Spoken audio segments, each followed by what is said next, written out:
Welcome back to Adventure Capital, a podcast exploring the world of community rounds. I'm Shawnee Price, president of WeFunder, and today I'm interviewing my good friend Maria Springer, the founder and CEO of Capital Department, an agency that helps founders raise capital. WeFunder and Capital Department have worked together for a number of years now, and Maria and her team have helped dozens of founders raise hundreds of millions of dollars, both on the WeFunder platform and from VCs and angel investors outside of it. I personally think that Maria is world-class in terms of helping founders tell their story, hone their pitch, identify potential investors, reach out to those investors, and then close them. Fundraising can be grueling, a grind. Maria helps founders grok that. If you're a founder raising capital on WeFunder, I hope you'll find this interview as interesting and valuable as I did.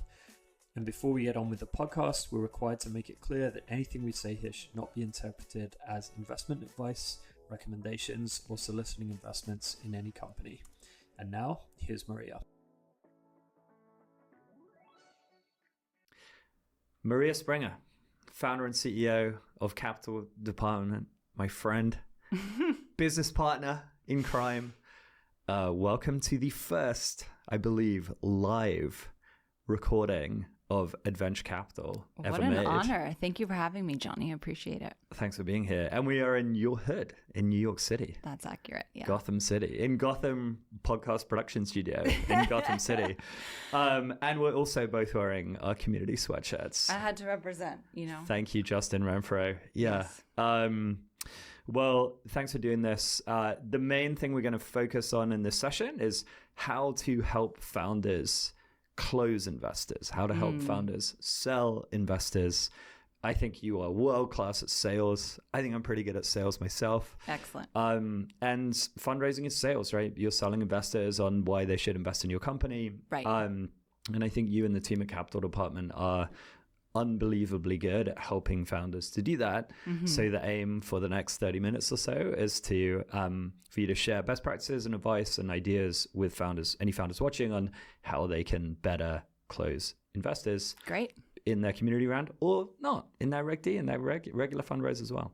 Perfect. So, but before we get to that, maybe you want to give a quick high-level overview on, your background and kind of what you do at Capital Department. Absolutely. So I'm the founder and CEO of Capital Department. We are a fundraising advisory firm. We partner directly with startup CEOs to help manage the strategy and the operations of their raises. So essentially, being a CEO is a full-time job. And when you're fundraising, you often have to ensure that there's also traction around the company, right? You want to make sure you're having up and to the right growth while you're actually talking to investors.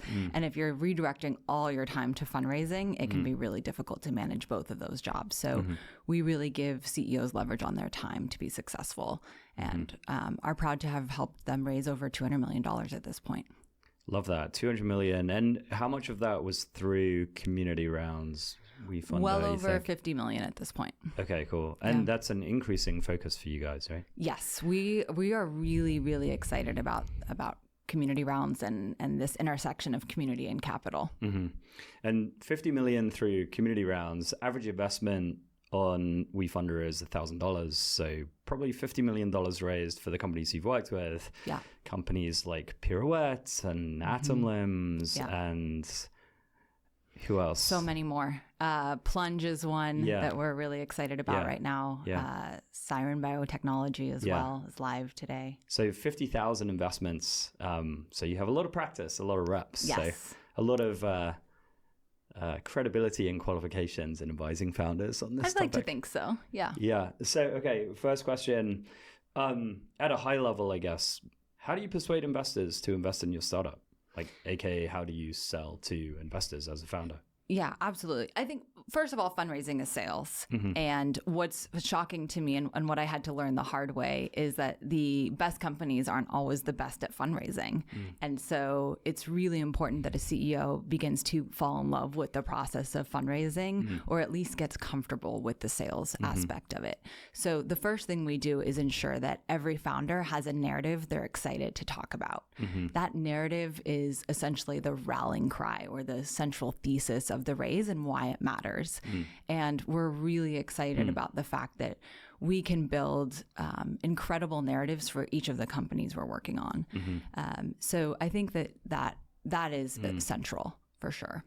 Yeah, I love that. And there's kind of two things in there that you said, right? One, the narrative, and then two, the psychology. And I think you do this incredibly well. It's like, first, the founder has to be incredibly confident in that narrative, their narrative, so that then they can persuade other people of that narrative. Yes. And then secondly, they have to have that kind of mindset and kind of psychological commitment, I guess, to go out and then repeat that pitch and close those investors. But I guess to take each of those in turn, on the narrative side, what makes a good investment kind of narrative?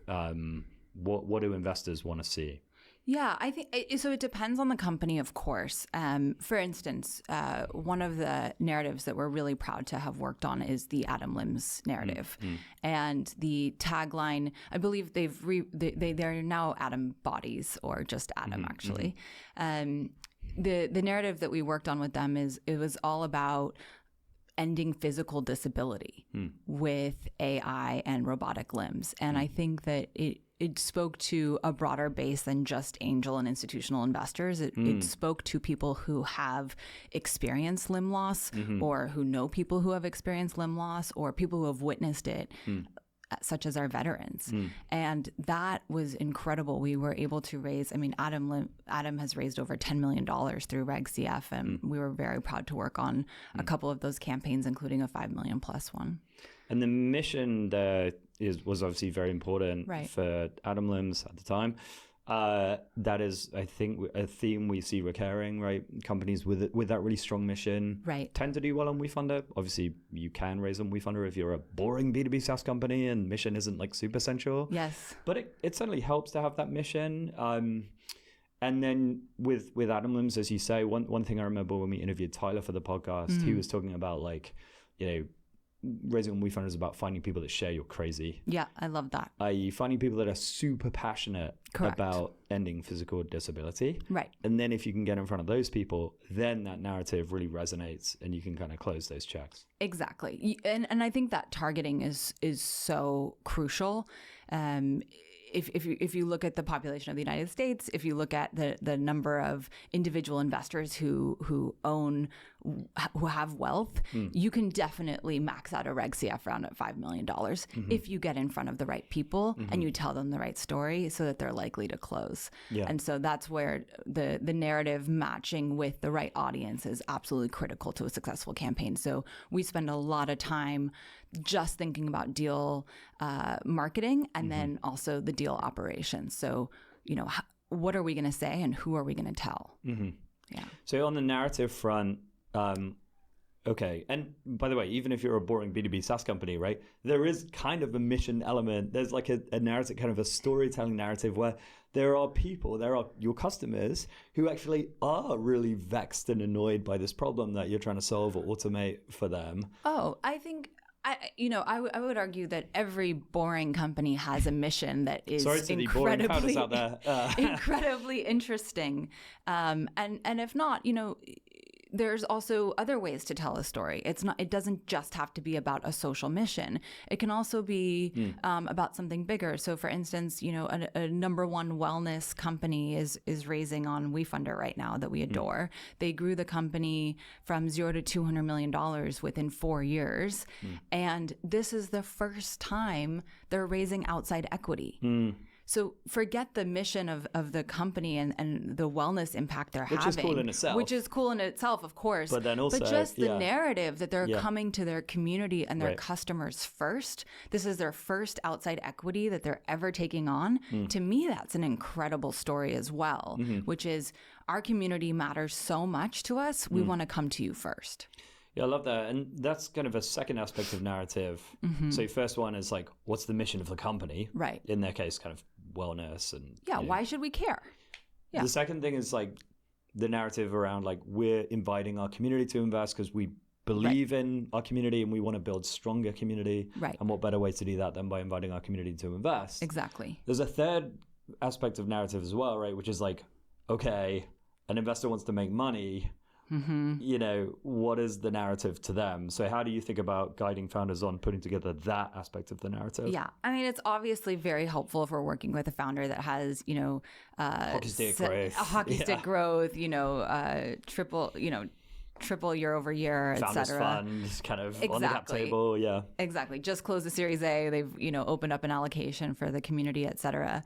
But if we're talking, let's say, about a pre-revenue company, right, potentially considering, you know, or going through the FDA clearance process that is still far away from realizing revenue, there's still a tremendous story to be told about the opportunity, about, you know, recent acquisitions in this space, how people are thinking about the valuations in this space relative to your company, or even the market size as well. So we look at companies that maybe don't have any revenue, but we're saying, hey, this market's growing at a double-digit CAGR, or the acquisitions in this space are really heating up, and so the valuation is really exciting. Those are the kind of the other narrative points that we'll pull on. Mm-hmm. So that's narrative. You also mentioned earlier psychology and kind of founder mindset. I think that's what one of the things you guys at Capital Department do incredibly well. I mean, you nail the narrative, but then you also somehow seem to do an incredible job of like putting your clients, founders, in like the right frame of mind to go out there and fundraise. Yes. I think you personally, I think that's part of your personal narrative, right? And how you came to found Capital Department. But would say a little more about like how you try to coach founders on the mindset and kind of putting them in the right frame of mind. Yeah. When I was a young entrepreneur, I was you're still fairly young. Exactly, very young. When I was in my early 20s, I had to go out and raise money. And asking for money is deeply uncomfortable. And also figuring out who has money is really weird if you don't come from, you know, networks that are talking about putting deals together, or you're not talking, you know, in your family about people who have put deals together, right? And so I remember my first time going to a country club. I was invited by a prospective investor, and my car was literally crashed in the front. And so I had to like ask the valet if I could park around the back because I just didn't want to embarrass the investor by showing up in a crashed car. And so I've you know, had these stories, and I understood that it's really not personal, and it's okay to get rejected. And if you actually understand that if you put together a compelling enough pipeline of qualified investors, and you know, just by the definition of sales, you're going to have a conversion rate, maybe single digit, maybe double digit. Right. The majority of the people are going to tell you no. And that's success. Because if you're setting yourself up to get a no, then that means you're also setting yourself up to get a yes. And I've been on way too many investor fundraising meetings where I literally didn't make the ask because I was too overwhelmed or intimidated to do it. And I've wasted everyone's time. And I go home, you know, upset. And so I've really gone through this whole process and realized that design the process to get rejected every day, and then we'll be set up for success. And I think now that's just part of our playbook. Our playbook sets founders up to get rejected so that we can raise money efficiently and quickly. It's really powerful. Are there one or two kind of pieces of advice that you would have for founders around that kind of mindset, or, you know, that kind of, you know, hey, steel yourself to get rejected? Things that they could like immediately, let's say they're live on WeFunder right now, they're raising money. It's like, okay, mindset wise, do this, and then going forward, you'll like, you know, close at a higher rate or be more successful. Yeah. Number one is talking about what you're doing and remembering that you're not asking someone to do you a favor. You're inviting them. Love that. You're inviting them to participate. In the upside. In the upside, you're asking if they want to own equity in your company because of the work you're doing. I think it's a cool thing, and sometimes I'll hear people say, "Well, why didn't they invite me to invest? I didn't get asked, right?" And so you might actually be excluding people who want to participate. And I say that to founders when sometimes there's a hesitancy, like, do I want to do a community round because like I don't want to ask my customers for money, and it's like, you're not asking them for money. You're giving them, you're inviting them, you're giving them an opportunity to invest and share in the upside. Right. You're not like, you know, requiring them to. No. But you're doing them a disservice to deny them the opportunity. Yes. So, yeah. I have found with the founders who get that, they have maybe sat with the idea that they might lose people's money and understand that it's okay if you are honest about it and you disclose all the risks and you're transparent and you say this is an incredible journey and there's risk involved. So I think that that's important is making sure that that ask feels authentic and then you can really fully show up and get people excited. Any other kind of pieces of advice for founders on the kind of psychology and the mindset piece? Talk to everybody. So one of the very tactical things that is also to do with mindset is that when you are raising a community round, people will invest maybe $100. We've had founders reach out to their $100 investors for a phone call, and they will upsell them to literally $100,000. This is an actual story. And I think this week we spoke to another founder who talked to $1,000 investor and essentially built the relationship such that when they got off the phone, the investor increased the investment to 50. And I think that building the relationships with these retail or community round investors is absolutely critical to increasing the overall volume of a campaign. So that's on kind of psychology, mindset. We touched on narrative. The next thing I want to touch on is kind of targeting. So you kind of touched on this a couple of times, but like figuring out who has money, and obviously that's one aspect of targeting, but the other aspect of targeting is find people that share you're crazy, e.g. in Tyler's case, find people that, want to end physical disability. Maybe they lost limbs themselves, or they have family members or fellow, colleagues in the military who lost limbs. We saw that with the Atom Limbs campaign. So how do you advise founders to think about who to target? Absolutely. So I think it depends on the company, of course, I'm going to say. But if you think about building a pipeline as putting a bunch of leads to become prospects into a funnel. Analogy with sales. Right? Yes, exactly. Fundraising is sales. I mean, you can read any article about sales and apply it to fundraising. Right. So if we're essentially gathering leads to become qualified prospects and put them into our funnel, you can essentially think about the fundraising journey or the investor journey and what the touch points will be in order to convert them. So if a funnel is like this, at the top of the funnel, you're going to have people you're not even sure are qualified. You're building awareness. You're talking to everyone. At the middle of the funnel, essentially, are people who have said, yeah, I'm interested. I want to come to an investor webinar. I want to learn more. I will register interest in a community round, et cetera. And then at the bottom of the funnel is where you're hoping to convert them. And you're perhaps getting on those one-on-one calls, going through due diligence, et cetera.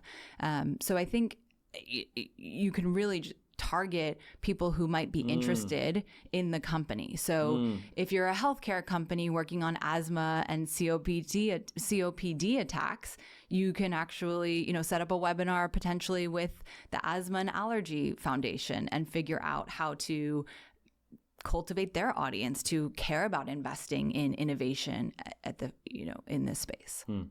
That's a really interesting way to think about targeting, because normally I think about targeting almost like at the top of the funnel. Like, who are you trying to do cold outreach to, or who are you trying to market to, e.g. in the case of HCO, people who have asthma, let's say, or communities affected by asthma. But then, there's also the way of thinking about triage and who to kind of focus your time on, who to jump on a phone call with. Right. Okay, people that are kind of lower down in that kind of investor funnel. Yeah, I think if you build a pipeline in any software tool, standard tool, the tool will ask you for the value of the prospect. And so you're going to have to sort of lead score or enter a value that you think that you can close the prospect at. If it's $100, great. You can make them part of your email campaign and see if they convert. If it's $50,000, you're going to want to invest a little bit more time. And so I think there is sort of an interesting process that occurs. This happens with us at Capital Department, where we're literally going lead by lead and understanding what journey they need to go down in order to maximize their investment. And that sounds very scientific, but at the same time, if we're trying to raise millions of dollars, we have to be careful with our time. You also are big on segmentation, right? So, and maybe some of these will be kind of interesting to think about like tangible examples without needing to kind of share what the company is. But, are there kind of tangible examples of, okay, this is how we helped a company think about the different investor segments that are out there, and they have their users or customers, and they have maybe like angel investors, or the founder has a relationship with maybe there's kind of angel investors that are more cold, like what WeFunder investors, what are the different, how do you think about like helping a founder think through different investor segments, and then what are the different ways to have different kind of approaches to those different segments? Absolutely. So we actually have a list of 100 ideas. And I think there is paid investor acquisition where you can find people online by investing in paid ads. Our primary focus at Capital Department, for a multitude of reasons, is organic investor acquisition. So we're trying to understand how can we leverage a founder or a startup's networks so that when we are reaching out to people to invite them to invest, it's not the first time they're hearing about the company or the founder. Oftentimes, retail investors are backing the founder or the company themselves. And if you have an established relationship, it's going to be easier to close that prospect. And so an example might be a LinkedIn following or an email list or a personal email list, potentially. If you have a newsletter that you write, that even if it's adjacent to the company, you can still write a really compelling piece of content to get people to sign up, to register their interest for the community round and so forth. So I think when we're working with our customers, we're thinking about their community beyond the company, their community as a founder. Where did they go to school? Is there an angel networking, angel investing group at that school, and so forth? And these are the different, when you say 100 ideas, this is like 100 kind of different types of kind of communities of communities of investors. What are some of the other ones? I mean, you mentioned like alumni at schools, like angel groups is one for sure. Please now immediately list all 100. If you have a social media following, that's helpful.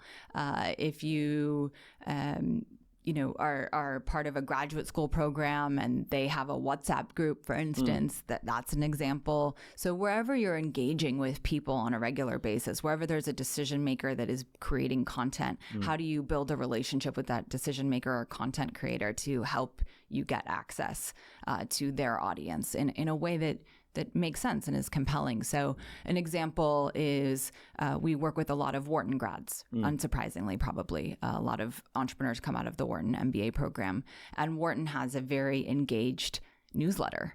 And so we always have our founders reach out to the Wharton newsletter and get placement, not once, but multiple times during a campaign. It's a nice little hack there. We're talking about segmentation there. In talking about that, you kind of referenced the CRM, the dreaded CRM, right? Everyone dreads the CRM, but it's really important to run like a managed process. I think that's another thing you guys do really well. Like founders are very busy. Their attention is pulled in a bunch of different directions. You need to be organized. You need to be disciplined. You need to track stuff in the CRM and like do the follow-up. So how do you think about what advice do you have for founders with respect to using a CRM for tracking the investor funnel? And then how many people are you putting in the top of that CRM, and how are you using that CRM to drive conversion through the investor funnel? Yeah. So for us, we definitely have a pipeline and a CRM. We also encourage all of our founders to use an email marketing tool that has a two-way communication so that we can build custom flows for each of our segments, so to speak. So if somebody is considering the process of investing, we would have a flow. If they're, have signed up for a webinar and they've built some relationship with the company, how do you communicate to someone who's literally attended an event with a founder, or if they've, gone to an open house, so to speak? And I think the other thing we're constantly looking at is not only how do we drive conversion to an investor, to become an investor, but once someone does become an investor, how do you create a different flow or a campaign to increase their investment in a campaign? We find that some of our campaigns will raise 50% week over week from existing investors. That's to again analogize to sales, right? That's the land and expand. Totally. Or the examples you gave earlier, $100 investor who increased it to $100,000. Yeah. What about channel? I.e., how are you reaching these people? We've talked a lot about email here, but how are you? I mean, like presumably a lot of your founders are getting on a bunch of phone calls to close 100%. At least larger checks. Are they meeting in person? Like, how do you encourage founders to kind of close by various different channels? So I think it's very similar to any sort of e-commerce company. I think retail investors expect a digital journey on par with all of the biggest e-commerce companies of the world. And so they do want texts. And if you can capture their phone numbers, that's fantastic. And if you're a founder sending texts, you can convert them. We also, of course, use email. I think email marketing is the biggest driver of investment. And we love getting investors on phone calls with qualified leads where that it's worth the CEO's time for sure. Another question I wrote down is, how do you make the ask and close? Like you gave the example earlier of where, you wasted everyone's time because you didn't make the ask. So any tips on how to make the ask? Absolutely. I think what's helpful is setting the stage for a conversation. So we definitely encourage our founders to say, hey, you're an investor. I'd love to talk to you about what we're up to and talk to you about more ways to get you involved. So you essentially set the stage that there's an opportunity to get more involved. And when you're on a call, you can talk about how investors are increasing their investments and asking if the prospect would be interested in participating, et cetera. I think there are so many ways to make an ask. We have about 100 written down, actually. Oh, really?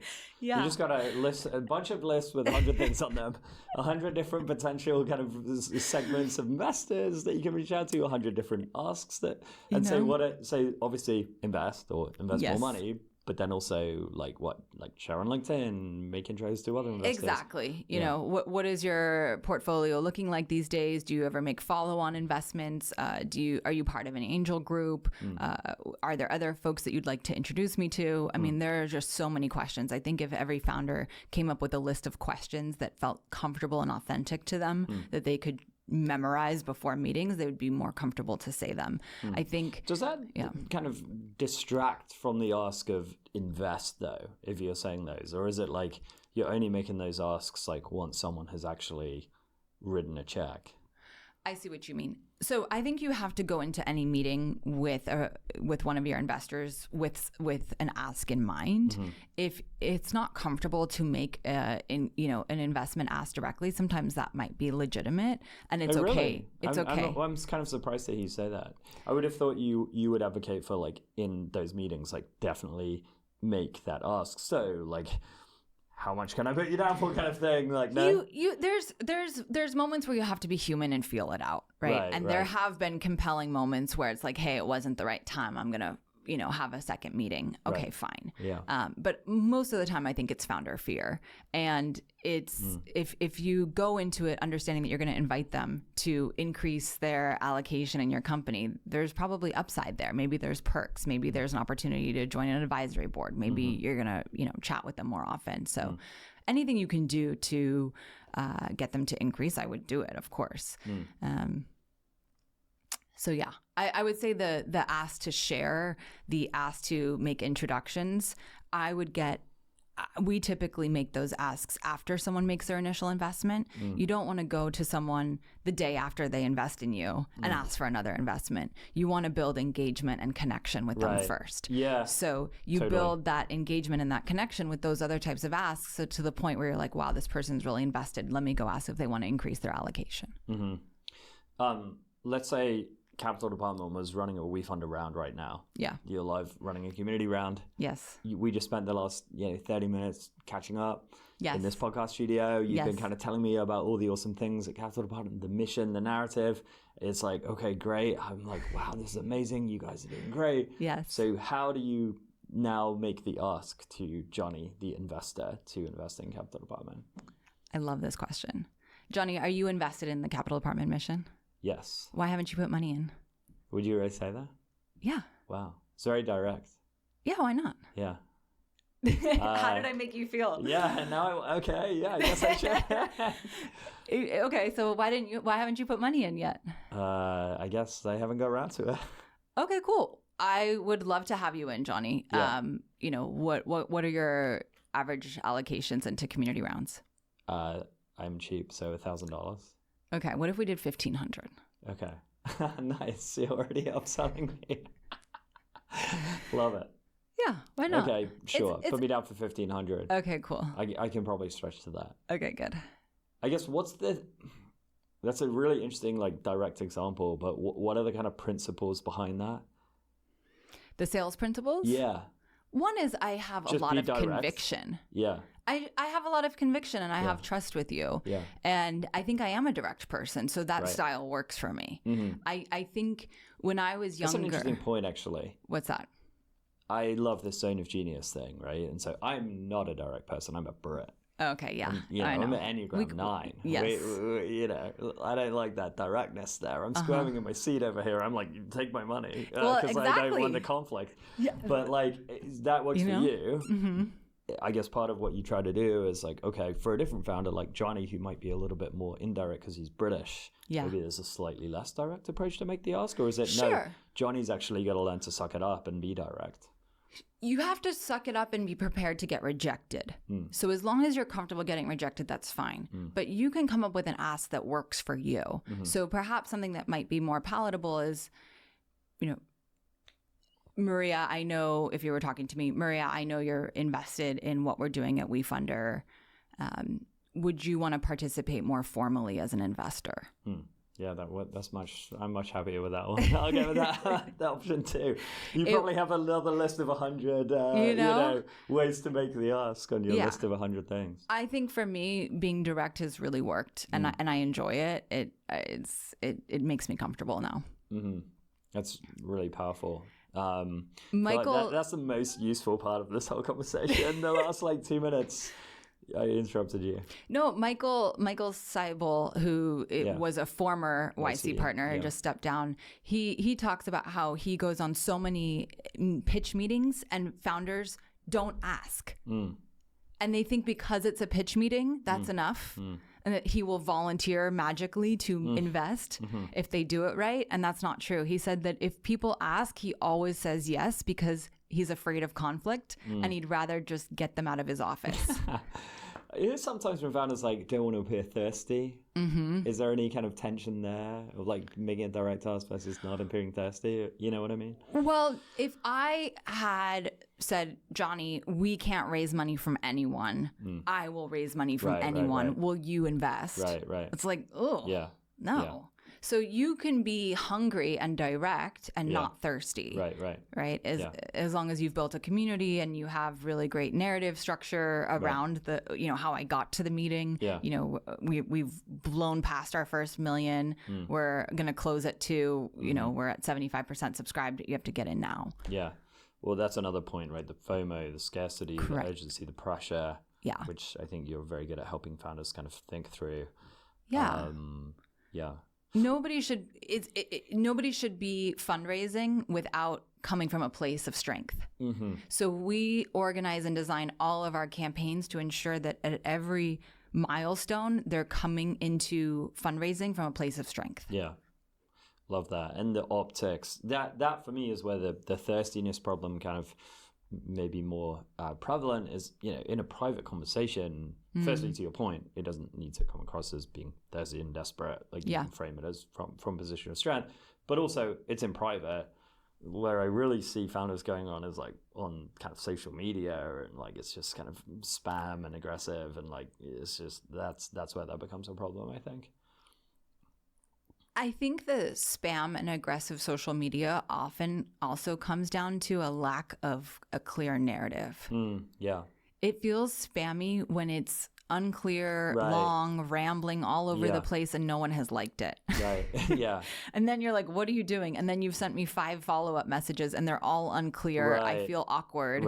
And that's when it's spammy. I think if there's a clear, coherent message with FOMO and success built into it, you're excited for the person. You want to get engaged. You want to be a part of it.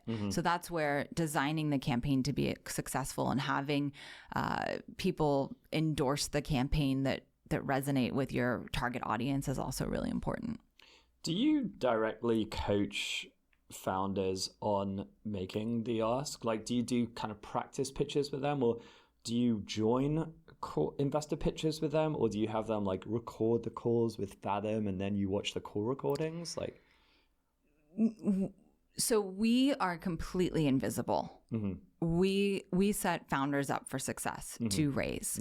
And for some, they are expert fundraisers and we don't have to coach them. For some, we do have to coach them, and we have to coach them to make the ask and remind them that asking for money, inviting people to invest is not impolite.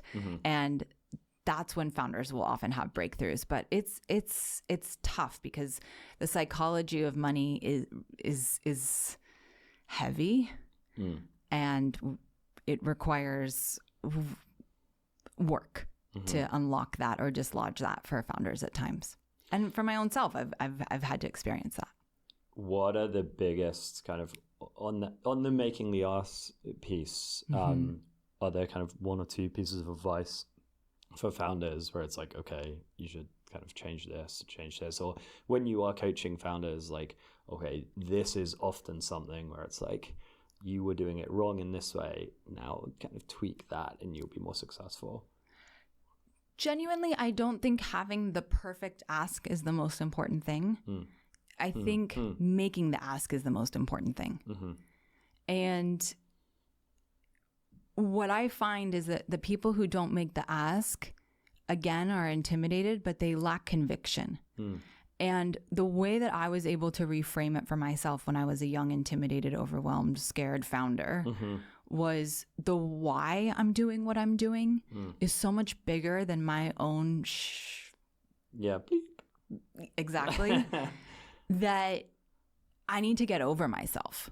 And so it's get over how scared you are to make the ask. If you fumble when you say it, if it's not 100% perfect, that's irrelevant because the person out there making the ask is outperforming you.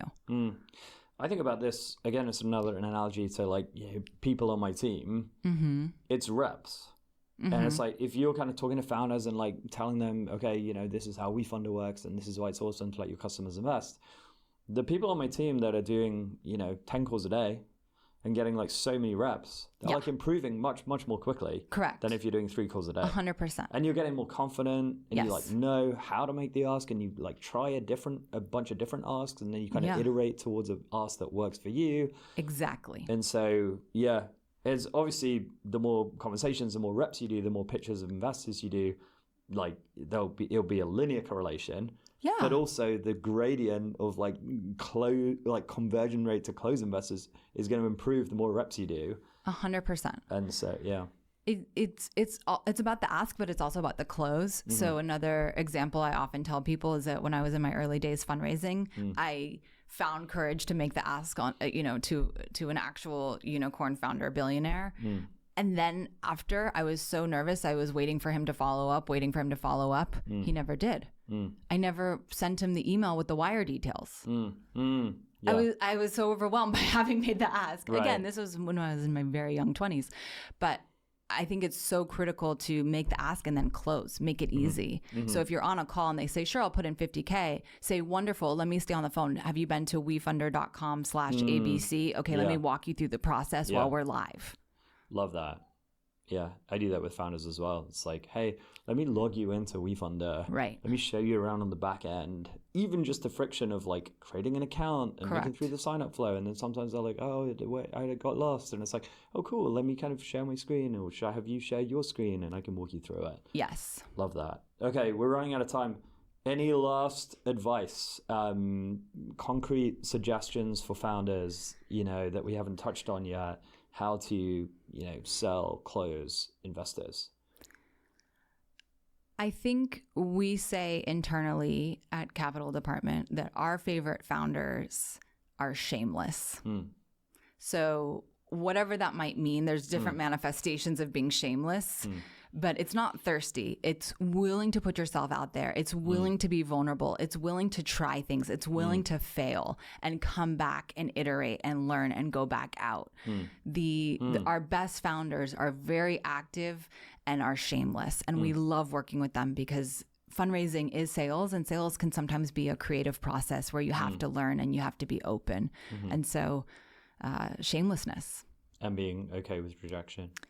That's the biggest. Yeah. Because I think that feeds into an ability to be shameless. People are not rejecting you. They are not even rejecting the likelihood of your company being successful.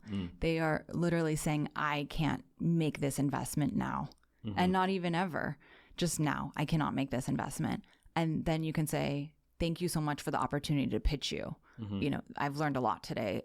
I'll convert you soon. Don't worry. Yeah. You know, and leave on a high note. Yeah. Right? That's fun. Speaking of leaving on a high note. Yeah. I've got to jump in an Uber and go to the airport. Get it done, Johnny. I miss my flight right now. Okay. Hopefully there's no traffic on the way to Newark. But, I wish you luck.